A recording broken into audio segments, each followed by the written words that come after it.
मी माझ्या मंडळातर्फे लाख गावाला मानतोय की त्यांनी या ठिकाणी सुंदर असं सुवर्ण संधी दिली या ठिकाणी आपल्या करण्यासाठी माझ्या मुखातून काही वेळ वाकडं निघालं असेल तर ते माझ्याकडे द्या आणि चांगले काय असेल ते तुमच्याकडे परत न्या आणि खरोखर बुवांसाठी पुढच्या वाटचालीसाठी शुभेच्छा देतो आणि या ठिकाणी छोटा गजर घेऊन माझ्या भजनाची सांगायला करतो. धन्यवाद.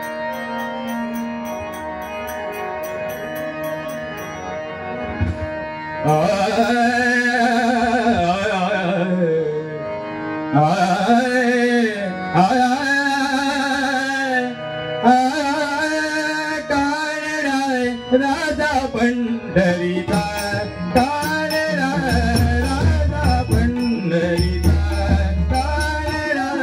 राजा पंढरीचा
धन्यवाद.